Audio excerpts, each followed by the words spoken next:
সারা রাত কথাটা আমার মাথার ভেতর ঘুরতে লাগলো। পরদিন সকালে আমি নিজের জন্য থাকার একটা আলাদা বাসা খুঁজতে শুরু করলাম, কারণ আমি চাইনি যে আমার জন্য মেহেরিন কোনো সমস্যায় পড়ুক।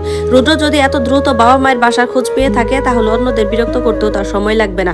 অবশেষে নিরাপত্তা ব্যবস্থা ভালো এমন একটি আবাসিক ভবনে ছোট্ট একটা ফ্ল্যাট ভাড়া নিলাম। ভাড়াটা একটু বেশি ছিল, কিন্তু বহুদিন পর প্রথমবারের মতো মনে হচ্ছিল আমি নিরাপদ। নিরাপত্তার অনুভূতিটা অতিরিক্ত ভাড়ার চেয়ে অনেক বেশি মূল্যবান ছিল। সেদিন সন্ধ্যায় নিজের নতুন ফ্ল্যাটের ছোট্ট ঘরটায় কাপড়গুলো গুছিয়ে আলমারিতে রাখছিলাম আমি। আলমারিটা শুধুই আমার, কেউ আমার চলাফেরা নজরদারি করছে না, কেউ আদেশ দিচ্ছে না, কেউ অপমান করার সুযোগ খুঁজছে না, কোনো নোংরা বাসন আমার জন্য অপেক্ষা করছে না, যেন সেটাই আমার ভাগ্য। চারপাশে ছিল শুধু একটা জিনিসই, নীরবতা। আর সেই নীরবতার মাঝে আমি দীর্ঘ একটা শ্বাস নিলাম। মনে হলো বহুদিন পর নিজের মতো করে বাঁচার সুযোগ পেয়েছি। রাতের বেলায় ল্যাপটপটা খুললাম, পুরোনো সিভিটা আপডেট করতে শুরু করলাম। বিয়ের আগে আমি একটা বিজ্ঞাপন ও ডিজাইন প্রতিষ্ঠানে গ্রাফিক ডিজাইনার হিসেবে কাজ করতাম। কাজের অভিজ্ঞতা ভালো ছিল, পোর্টফোলিও যথেষ্ট শক্তিশালী ছিল, আর সবচেয়ে বড় কথা, নিজের পায়ে দাঁড়ানোর ইচ্ছেটা আগের যে কোনো সময়ের চেয়ে বেশি ছিল এখন আমার। আমি আর কাউকে কিছু প্রমাণ করতে চাইছিলাম না, শুধু নিজেকে মনে করিয়ে দিতে চাইছিলাম যে আমি এখনো সক্ষম। পরদিন সকালে একটা স্বনামধন্য ডিজাইন এজেন্সি থেকে ফোন এলো, তারা আমার সঙ্গে সাক্ষাৎকার নিতে চায়। নির্ধারিত সময় আমি সেখানে পৌঁছে গেলাম, কালো প্যান্ট আর সাদা শার্ট পরে। চুলগুলো সুন্দর করে বেঁধেছিলাম, যতটা সম্ভব আত্মবিশ্বাসী দেখানোর চেষ্টা করেছিলাম। প্রতিষ্ঠানের ব্যবস্থাপনা পরিচালক রিমা সুলতানা আমার পোর্টফোলিও মনোযোগ দিয়ে দেখলেন। একটা ডিজাইন উল্টে দেখার পর বললেন, তোমার কাজগুলো সত্যিই ভালো। আমি ধন্যবাদ জানালাম। তিনি আবার ফাইলের দিকে তাকালেন আর বললেন, তবে এখানে কয়েক মাসের একটা গ্যাপ আছে, কোনো বিশেষ কারণ? আমি কয়েক সেকেন্ড চুপ করে রইলাম। মিথ্যা বলার সুযোগ ছিল, কিন্তু বললাম না। আমি শান্তভাবে বললাম, নতুন সংসার শুরু করার জন্য চাকরি ছেড়েছিলাম, কিছু প্রতিশ্রুতিতে বিশ্বাস করেছিলাম, পরে বুঝেছি সেগুলো সত্যি ছিল না, এখন নতুন করে শুরু করতে চাই। রিমা আপা কিছুক্ষণ আমার দিকে তাকিয়ে রইলেন, তারপর জিজ্ঞাসা করলেন, ব্যক্তিগত এই সমস্যাগুলো কি তোমার কাজে প্রভাব ফেলবে? আমি মৃদু হাসলাম আর বললাম, উল্টোটা হবে, এগুলো আমাকে আরো শক্তিশালীভাবে কাজ করতে শেখাবে। তার মুখেও হাসি ফুটে উঠল। ফাইল বন্ধ করে বললেন, তাহলে আগামী রোববার থেকে যোগদান করো। আমি কয়েক সেকেন্ড বিশ্বাসই করতে পারছিলাম না। মাত্র 3 দিন আগে আমার মুখে নোংরা কাপড় ছুঁড়ে মারা হয়েছিল, আর আজকে আমার হাতে একটা নতুন চাকরির অফার, নিজের ফ্ল্যাট আর আইনি সহায়তা। জীবনটা যেন ধীরে ধীরে আবার নিজের পথে ফিরতে শুরু করেছে। কিন্তু রুদ্র, সে দিন দিন নিয়ন্ত্রণ হারাচ্ছিল। কয়েকদিন পর একটা অদ্ভুত ঘটনা ঘটল। রুদ্রের এক আত্মীয় ঝুমুর মেহরিনের অ্যাপার্টমেন্টের সামনে গিয়ে হইচই শুরু করে দিল। সবার সামনে দাঁড়িয়ে আমাকে প্রতারক বলছে, অভিযোগ করছে আমি টাকার জন্য নাকি সংসার ভেঙেছি। মেহরিন সঙ্গে সঙ্গে নিরাপত্তা কর্মীদের খবর দিল, পরে পুলিশও এলো। অ্যাপার্টমেন্টের কয়েকজন বাসিন্দা পুরো ঘটনাটা ভিডিও করে রাখলেন। এরপর রুদ্রদের পরিবারের গল্প চারদিকে ছড়িয়ে পড়তে লাগলো। লোভী মেয়ে একদিনের সংসার করে টাকা নিয়ে পালিয়েছে, বিয়ের দায়িত্ব নিতে পারেনি, নানান কথা। কিন্তু তারা একটা ভুল করে ফেলেছিল। মানুষ একটা প্রশ্ন করতেই শুরু করলো যে, মেয়েটাই যদি দোষী হয়, তাহলে বিয়ের পরের দিনে কেন চলে গেল? এই প্রশ্নের উত্তর তাদের কাছে ছিল না। এরই মধ্যে মেহরিন আমার অনুভূতি নিয়ে নিজের সামাজিক যোগাযোগ মাধ্যমে একটা ছোট্ট উপন্যাস লিখলো। সেখানে কোনো নাম ছিল না, কোনো ছবি ছিল না, শুধু একটা লাইন লেখা ছিল, কোনো নারী শখ করে বিয়ের পরের দিন সংসার ছাড়ে না, সে তখনই চলে যায় যখন নরক প্রথম দিন থেকেই শুরু হয়। অনেকেই বুঝে গেল কথাটা কাকে নিয়ে। ধীরে ধীরে পরিস্থিতি বদলাতে শুরু করলো। চাপটা এবার রুদ্রের উপর গিয়ে পড়লো। কয়েকদিন পর আমার আইনজীবী একটা আনুষ্ঠানিক বৈঠকের ব্যবস্থা করলেন, একটা পরিচিত রেস্টুরেন্টে। জনসমাগম আছে, সিসিটিভি আছে, সবকিছু নথিভুক্ত করা সহজ। আমি সেখানে গিয়েছিলাম আমার চাচাতো ভাই ফাহিমকে নিয়ে। ফাহিম পেশায় একজন জিম ট্রেনার, লম্বা চোরা গঠনের মানুষ। সে দূরের একটা টেবিলে বসেছিল, কোনো কথাই বলেনি, কিন্তু তার উপস্থিতিটুকুই যথেষ্ট ছিল। রুদ্র সেদিন অস্বাভাবিকভাবে চুপচাপ ছিল। তার সঙ্গে এসেছিলেন তার মা। বসার পর কোনো শুভেচ্ছা বিনিময় না করেই তিনি বললেন, সাইরা, এবার নাটক শেষ করো, অনেক হয়েছে। আমার আইনজীবী হাত তুলে তাকে থামালেন আর বললেন, দয়া করে আলোচনাটা আইনগত পর্যায়ে থাকতে দিন। শাশুড়ি বিরক্ত হয়ে বললেন, আমি ওর শাশুড়ি। আমি তখন শান্ত গলায় বললাম, খুব শিগগিরই আর সেটা থাকবে না। রুদ্র চোয়াল শক্ত করে বসে রইল, তারপর হঠাৎ বলল, আমার টাকা ফেরত চাই। আমি তার চোখে চোখ রাখলাম আর বললাম, ওটা তোমার টাকা নয়। বিয়ের জন্য দেওয়া অর্থ আমার পরিবার গ্রহণ করেছিল, আর তার সঙ্গে আমার বাবা মা নিজেদের সঞ্চয় যোগ করেছিলেন, যেটা আমার নামে দেওয়া আছে। কোনো দাবি থাকলে আইনিগত ভাবে করো। রুদ্র বিরক্ত হয়ে বলল, তাহলে জানিয়েছো, সব ফেরত দাও। আমি কিছুক্ষণ ভেবে বললাম, দিতে পারি। কয়েক সেকেন্ডের জন্য চারপাশে নিস্তব্ধ হয়ে গেল। শাশুড়ি অবাক হলেন। আমি বললাম, তবে 3টা শর্ত আছে। প্রথমত, দ্রুত ডিভোর্স দিতে হবে। আমি দ্বিতীয় আঙ্গুল তুললাম। দ্বিতীয়ত, এরপর আর কোনো যোগাযোগ নয়। এরপর তৃতীয় আঙ্গুল তুললাম। তৃতীয়ত, লিখিতভাবে ক্ষমা চাইতে হবে, অপমান আর হুমকির কথা স্বীকার করে। শাশুড়ি একটা তাচ্ছিল্যের হাসি দিলেন আর বললেন, একটা কাপড় ছোড়ার জন্য ক্ষমা চাইতে হবে? আমার আইনজীবী তখন সামনে থাকা ফাইল খুললেন, শান্ত স্বরে বললেন, আমাদের কাছে ফোন রেকর্ড আছে, সাক্ষী আছে, নিরাপত্তা কর্মীদের রিপোর্ট আছে, আপনারা সাইরার বাবা মায়ের বাড়িতে গিয়ে যে ঝামেলা করেছেন তার নথিও আছে। প্রয়োজন হলে পুরো বিষয়টি আদালতে নিতে পারি। কথাগুলো শোনার পর রুদ্রের আইনজীবী তার কানে কিছু একটা ফিসফিস করে বললেন। রুদ্রের মুখের রং বদলে গেল। সে তাড়াতাড়ি করে বলল, আমি ওকে মারিনি। আমি তাকিয়ে রইলাম ওর দিকে আর বললাম, কাউকে অপমান করতে সবসময় মারতে হয় না। আমার মুখে নোংরা কাপড় ছুঁড়ে মেরেছিলে, বলেছিলে আমার কাজ তোমাদের সেবা করা। রুদ্র অস্বস্তিতে পড়ে গেল আর বলল, আমি মজা করেছিলাম তোমার সাথে। আমি তার দিকে স্থির দৃষ্টিতে তাকালাম আর বললাম, তাহলে এখন হাসছো না কেন? রুদ্র কোনো উত্তর দিতে পারল না। টেবিলের চারপাশে দীর্ঘ নীরবতা নেমে এলো। শেষ পর্যন্ত তার আইনজীবী সমঝোতার প্রস্তাব দিলেন। আমি আগে থেকে সিদ্ধান্ত নিয়ে রেখেছিলাম, টাকা আমার সবচেয়ে বড় লড়াই নয়, আমার শান্তি হলো সবচেয়ে গুরুত্বপূর্ণ। তাই বললাম, বললাম আমার বাবা মায়ের দেওয়া অর্থে কেউ হাত দিতে পারবেন না, তবে সমঝোতার স্বার্থে বিয়ের সময় দেওয়া অর্থের একটা অংশ ফেরত দিতে রাজি আছি।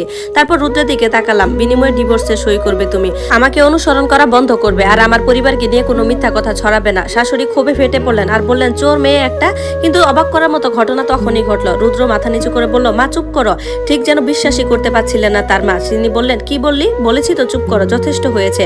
আমি কোনো বিজয়ের অনুভূতি পেলাম না, বরং মনে হলো একটা ভারী অধ্যায়ের শেষে পাতা ধীরে ধীরে বন্ধ হয়ে যাচ্ছে। সেদিন একটা প্রাথমিক সমঝোতা হলো, 2 দিন পর লিখিত ক্ষমাপত্র এসে পৌঁছালো। সেটা খুব আবেগপূর্ণ ছিল না, বরং আনুষ্ঠানিক। স্পষ্ট বোঝা যাচ্ছিল আইনজীবীর সাহায্যে লেখা হয়েছে। কিন্তু সেখানে আমার প্রয়োজনীয় কথাগুলো ছিল, অপমানের স্বীকৃতি, ভবিষ্যতে যোগাযোগ না করার প্রতিশ্রুতি এবং আমার পরিবারের বিরুদ্ধে করা সব অভিযোগ প্রত্যাহার। এরপর ডিভোর্সের প্রক্রিয়াটাও দ্রুত এগোতে লাগলো। মাত্র 1 মাসের মধ্যেই আইনগতভাবে রুদ্রের সঙ্গে আমার সম্পর্ক শেষ হয়ে গেল।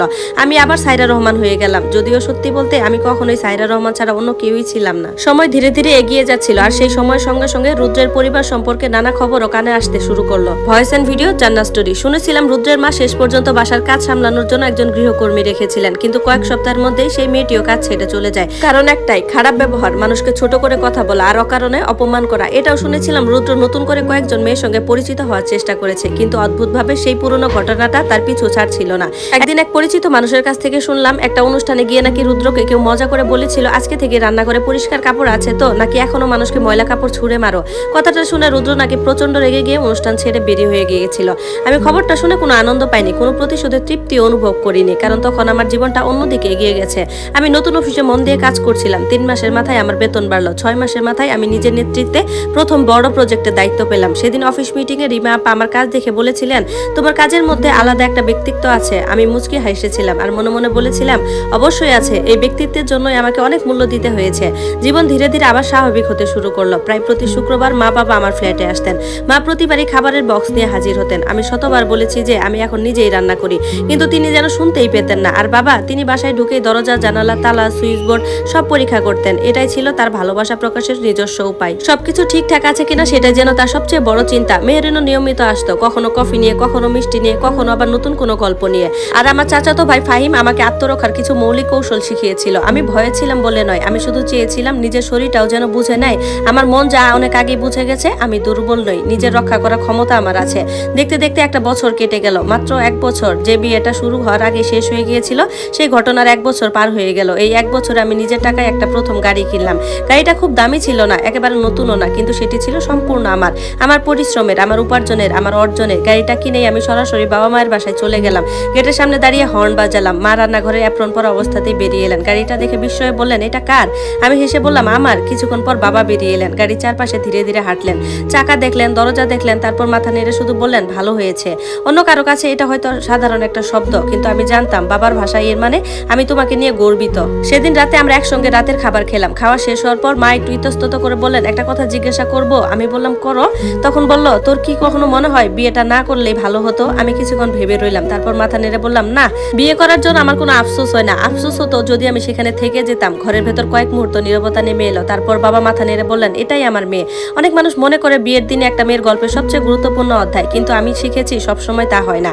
কখনো কখনো আসল গল্পটা শুরু হয় তখন, যখন একজন মানুষ নিজের চোখ থেকে ভ্রমের পর্দা সরিয়ে ফেলে, যখন সে নিজের সম্মানকে অন্যের হাতে ছেড়ে না দিয়ে নিজের হাতেই তুলে নেয়, যখন সে ভয়কে পেছনে ফেলে সামনে হাঁটে। আমি সেদিন চলে এসেছিলাম, আর তারপর বুঝেছি অপমানের জায়গা ছেড়ে দিলে পৃথিবী শেষ হয়ে যায় না, বরং নতুন দরজা খুলে যায়, নতুন পথ তৈরি হয়, নতুন অধ্যায়, নতুন জীবন অপেক্ষা করে। কয়েক মাস পর একটা শপিং মলে গিয়েছিলাম। ঘুরতে ঘুরতে একটা গৃহস্থালী পণ্যের দোকানের সামনে গেলাম। কাচের ভেতর নানা রকমের রান্নাঘরে কাপড় সাজানো ছিল। আমি কিছুক্ষণ স্থির হয়ে সেগুলোর দিকে তাকিয়ে রইলাম। তারপর হঠাৎ করে হেসে ফেললাম। দোকানের ভেতর ঢুকে একটা কিনলাম, হলুদ রঙের, একদম পরিষ্কার নরম কাপড়। বাসায় ফিরে সেটাকে রান্নাঘরের সিঙ্কের পাশে ঝুলিয়ে রাখলাম। তারপর অনেকক্ষণ তাকিয়ে রইলাম।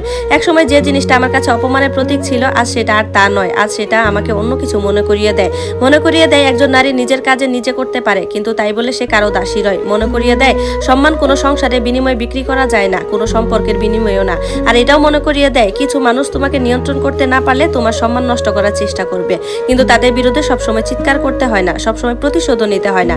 কখনো কখনো সবচেয়ে শক্তিশালী উত্তর হলো একটা শান্ত হাসি, নিজের ব্যাগটা হাতে তুলে নেওয়া, আর সেই মানুষগুলোর কাছ থেকে দূরে চলে যাওয়া যারা নিজেরাই নিজেদের জীবনে বিশৃঙ্খলা তৈরি করেছে। ধন্যবাদ সবাইকে। গল্পটি কেমন লাগলো সবাই জানাবেন। এটি ছিল গল্পের শেষ পর্ব। আর এরকম সুন্দর সুন্দর গল্প পেতে চাইলে অবশ্যই সবাই পেজে লাইক কমেন্টস করে পাশে থাকবেন। আর প্রত্যেকটা পর্বই কমেন্ট বক্সের নিচে দেওয়া থাকবে, সেখান থেকে সবাই দেখে নেবেন। ধন্যবাদ।